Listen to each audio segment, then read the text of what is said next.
Hi, this is Koji again from Celestial Rhythms. Well, today I would like to tell you something about the asteroids, particularly JUNO is the focal planet I want to speak about. First, I want to say something in general though about the asteroids.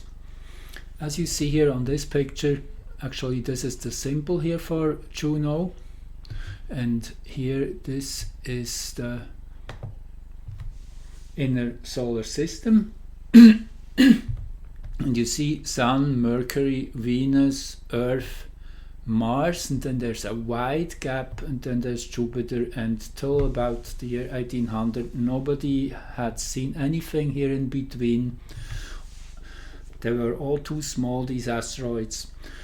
And if you can see, if we go to this picture, that it would have made sense to have a planet in between here by the gradually larger spacing between the planets. There's actually a real nice sequence, a mathematical sequence in the distance. So astronomers were expecting to have a planet here in between.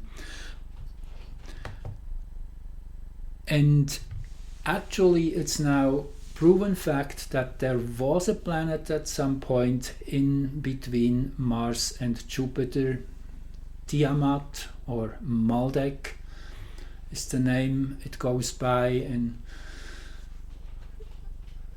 in that kind of, what you call that, it's a mythology, one could say, but there's also many people who have direct contacts and who do channelings, like Magenta Pixie. She comes to mind. She just a few days ago spoke about the importance of the asteroid belt. The asteroids are fragments, therefore, of that large planet, and Earth has become the child in that sense, the planet where all these souls migrated to when they blew their planet up about 500,000 years ago.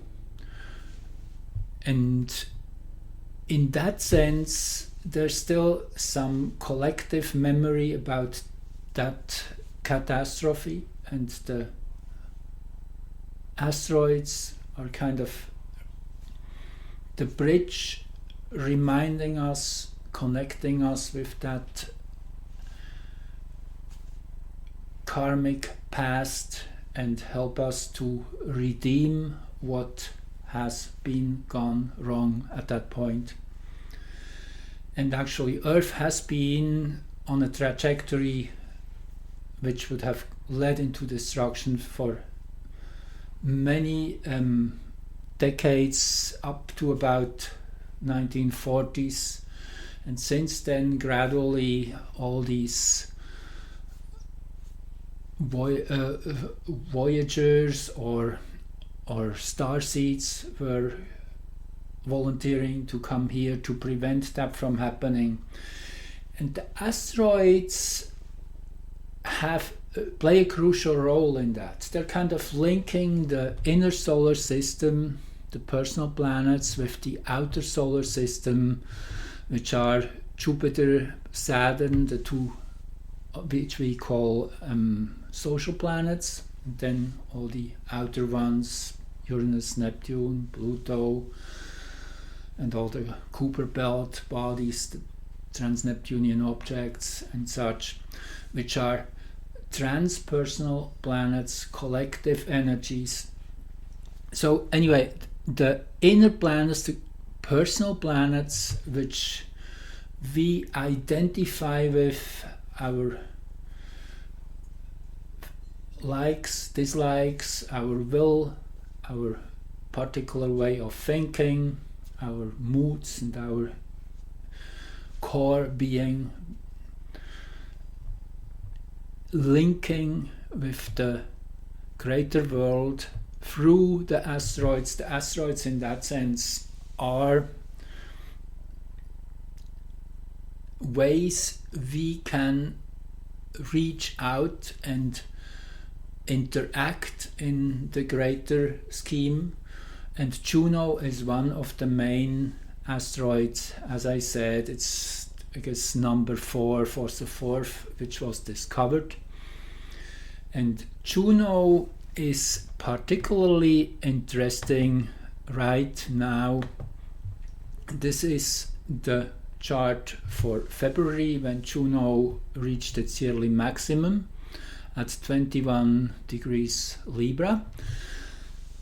Now, moments when directions change, when the planet comes to a standstill, are also always very important. There's 0 points, a new way of their expression kicks in, which lasts till the planet again is coming back to direct motion. And naturally this is due to Earth's motion, as Earth sometimes moves this way and that way.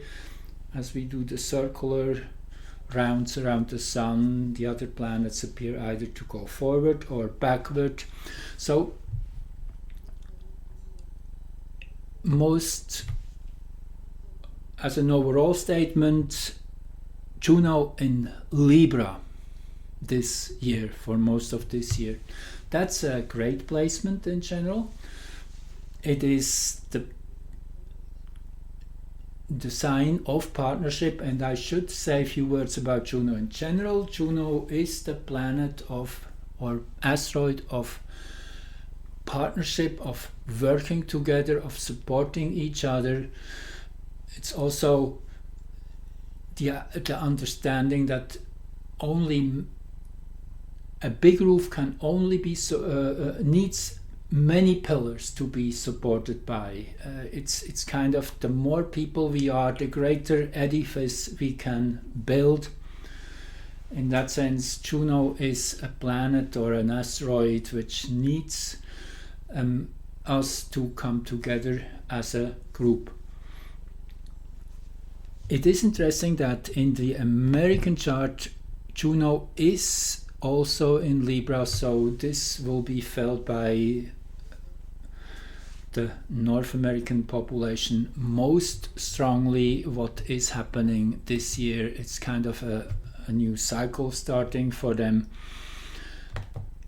Now I fast forward here to right now for a second. So Juno has been going backward since February 8, and at that point it was at 21. It's now back at 9 degrees 30, and that is the edge of 2 hexagrams. If you overlay the 64 hexagrams, that's where hexagram 18 ends, which covers the degrees, roughly 4 degrees till 9:30. So Juno entered hexagram 18 on the 20th of April, as it was pretty much dead on exactly opposite the black moon and the moon both. So this has been an important marker. Yesterday evening the energy shifted. Hexagram 18 is called work on what has been spoiled. So I just want to throw in one thing. Relationships, that's what our whole life is based on. Everything is relationship. You have a relationship not just with the people around you, you have a relationship to your body, to your soul, to your spirit. It is that dynamics of consciousness experiencing everything around itself. And in that sense, Juno plays a very central point role here. And as Juno is now in this very particular segment of energy, of working with what has been spoiled, it means it's a time which allows the correction of what has gone wrong. This is quite deep. So the next whatever 2-3 months, I guess it lasts pretty much till early July, when Juno again is moving out of that segment. Juno actually goes backwards till May 26, when it will come to a halt again at around 6.5 degrees Libra, and then move forward and cut past that 9:30 degrees Libra. So for that whole time it does its retro loop from here till about July 4th. This is a window to clean up the past, to redeem all kinds of relationship problems and issues and unease and whatever.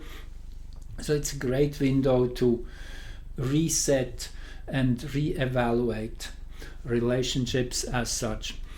Now let's just go back here to the start of that phase, when the retrogression began in February.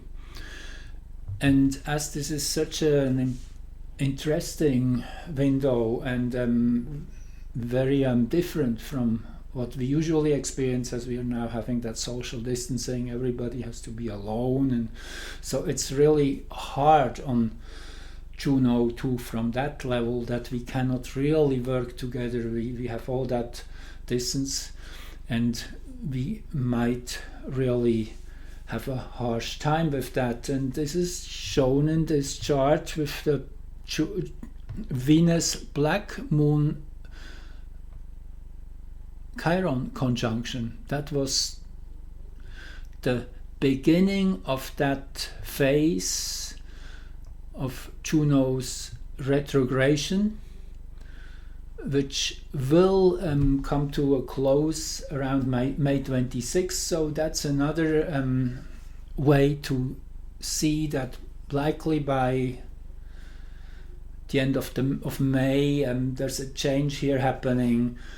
Probably the end of that whole lockdown we can expect, as I already shared in an earlier podcast, between mid and the end of May we can expect all things to go back to, I wouldn't call it normal, but back to interaction, being able to get out of your house, do what you like to do, meet others, and follow whatever is necessary to create a living, which we have been deprived of.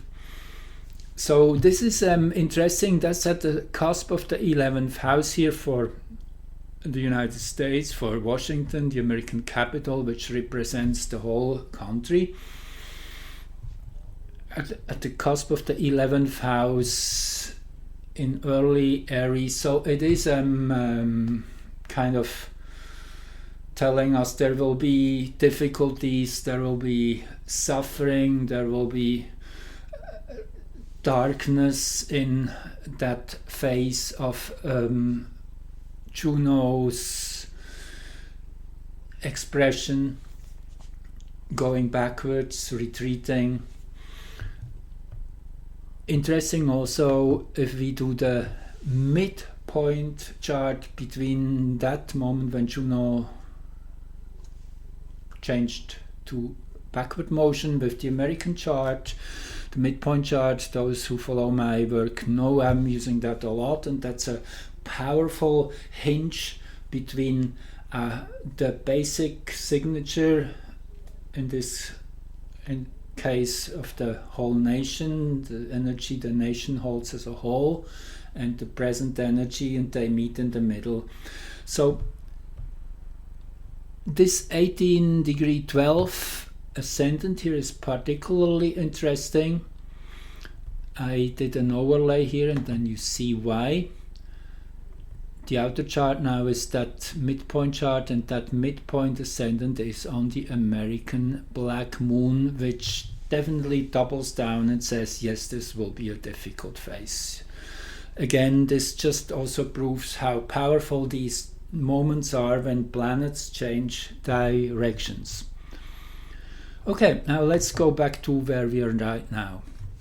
So as I say, yesterday pretty much Juno entered that new hexagram, and when that was exact in Greenwich now, I'm now looking at the whole planet, and Juno was at the zenith position, right high up in the middle of the sky, in the power line, the plumb line, the consciousness axis, and the black moon and the moon down here at the 4th house cusp. Again, saying yes, this phase is still difficult.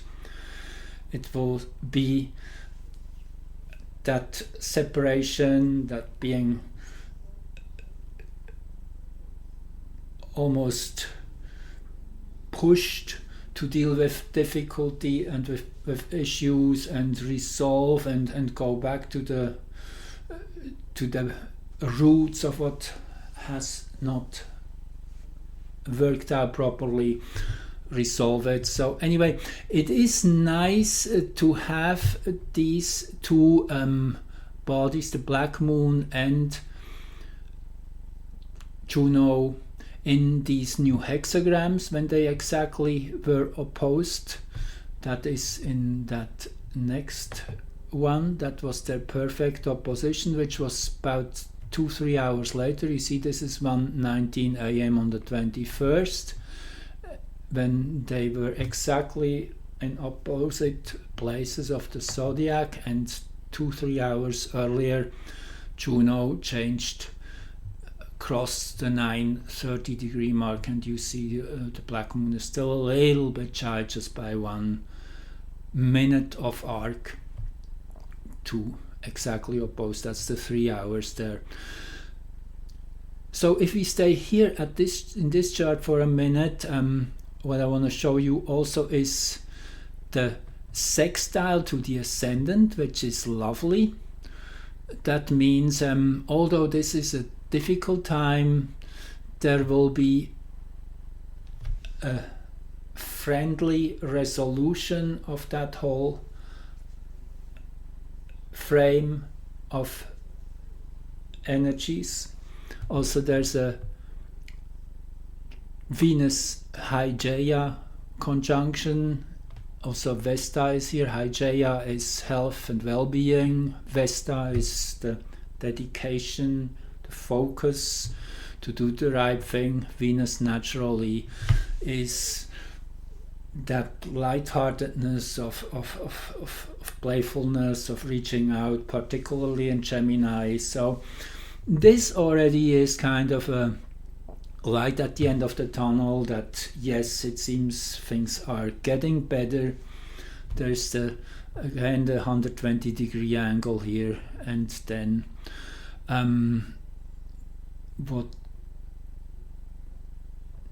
okay, so I guess that's the main things I want to mention, right? The Huya Bienor Nessus T-square here. These are all newly found planets, smaller planets, and if we look at the heliocentric picture for that moment, they're even more exact in a T-square here, most perfectly so.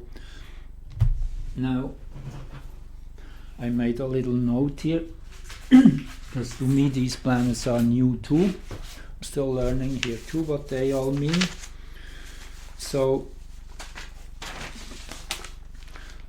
the one here at the horizon, Huya, it's a Plutino and was named after a rain and winter god of Venezuela. And the energy, what mainly Linda Goodman has been researching on this one, and she says it's the openness to transform fixed patterns.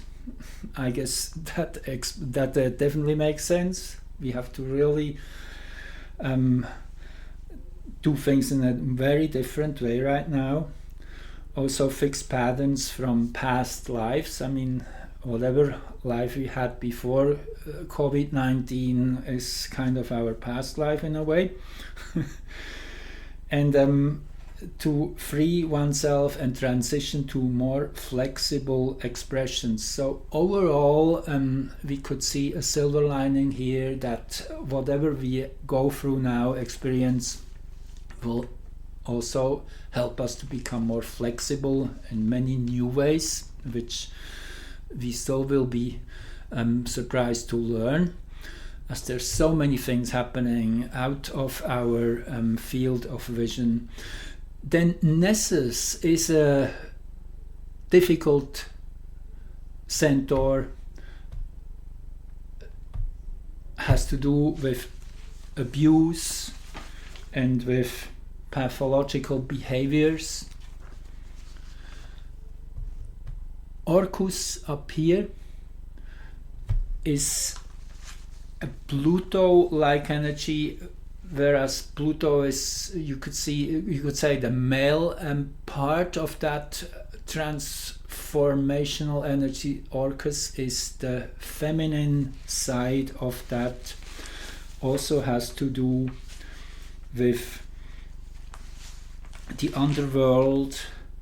It's about alchemy, rebuilding, transmuting energy. So this particularly is really interesting, this opposition Nessus to Orcus, which is going on the whole year. I mean, these planets are moving very slowly. That opposition will be in place till about 2022. So it's a slow process of transforming that dark shadow of abuse and pathological behavior, and letting go of all kinds of, as I said before, past life fixed patterns, transform them. And then there's Pianor, another centaur here exactly at the 7th house cusp, which represents free spirit, the unusual, exuberance, expansion. That's Mark Andrew Holmes who has been giving those keywords. Also generous and compassionate energy. So overall, a grand square is always something very special, and it's an exact grand square in the heliocentric astrology, particularly meaning the sun's energy, all the small photons, they carry a code, an energetic code, and that's what we breathe, what is nourishing us, that sunlight that carries that frequency. That's how one can see the heliocentric astrology, which I like a lot. It always is kind of a compliment, shows how things look from a slightly different perspective, from a more holistic one, if you want. Okay, this is again the black moon opposition, which occurred about 2-3 hours later. And here I just wanted to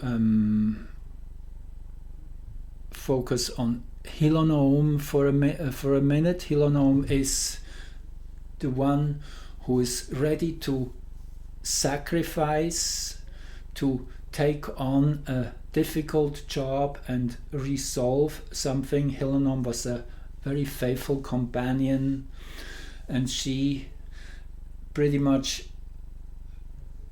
chose to end her life once her beautiful husband had died. She killed herself to be with him again. So there's that, even giving away one's life, which certainly resonates with what happens right now too, with all these brave men and women who are in that war for our freedom, fighting and doing all the right things, liberating all the victims, the children. Also interesting, Mercury here in an exact T-square with the horizon,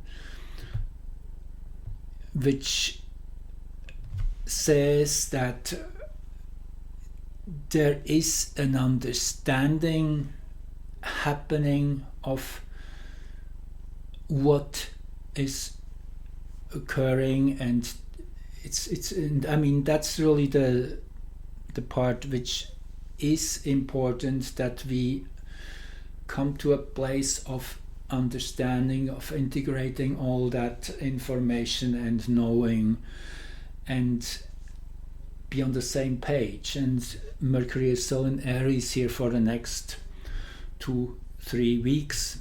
It entered on the 10th of April, which was a big day. I mean, you might remember so many things came out into the open. That was the day Out of Shadows was released, that documentary, which already has over 10 million views, certainly, if not much more, if YouTube hadn't changed the numbers, probably close to 20 million or more. So anyway, there's this whole time with Mercury in Eris is a groundbreaking time. It's opening all these new doors, new windows, new understandings, and to many people this is difficult, because it's pretty much red pills everywhere. Okay, this is the same for Washington, the same chart. Interesting here, Ceres at the 4th house cusp. Ceres, the earth goddess, unconditional love, but also the energy of grief, of working through loss and through difficulties, as the myth goes. And again, Ceres is one of the asteroids,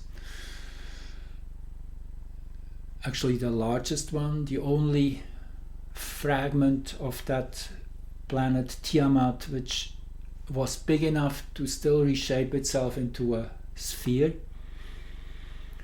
Ceres here at the 4th house cusp, I found that interesting. Again, unconditional love, but Ceres, the story is that her daughter was abducted by Hades or Pluto, and for that many months a year she has to live without her. That's why we have winter. That's when she retreats herself and she goes into grief process and works through all that suffering and pain of being separated. So Ceres has a very dual energy to itself. And then let's have a quick peek forward. Actually, this is first the midpoint chart, again for that moment when Juno and the black moon were in opposition for Washington. And I take this chart and make the mathematical half point calculated, the time-space midpoint between, and here we have Uranus rising, which further indicates that this will be a highly dynamic time, full of surprises, whatever that next few weeks or so. And then in May, I just want to end here with this chart to give you a little heads up. That's when Juno will again turn direct, when the backward motion comes to a halt. She will be at 5 degrees 48 in Libra. At that time in Greenwich, for the whole globe, there is Uranus rising again, so that whole opening new doors and kind of surprise and unexpected twists and turns, that will still continue big time. There's a Moon-Jupiter opposition at that time, which also speaks of kind of more expansion again and enjoying the freedom. That's what I would translate this as, interesting that this is also the axis of the American nation's Pluto, which is here at 2732, so it's in opposition to that Pluto, which is kind of a key point in understanding the evolution of what the United States is going through right now. The shift of power, I would call it, the shift of power from the patriarchal dark cabal to the people, back to the people, back to embrace sovereignty and freedom and personal power. This Pluto in that sense is really going through a huge transformation, and this Moon Jupiter opposition says that this will be further vitalized and energized. So the next 4 or 5 weeks into end of May, yes, they are still quite difficult in many ways, but then there's many signs of openings and positive changes coming. So thank you for joining and listening, and see you soon again. Thank you.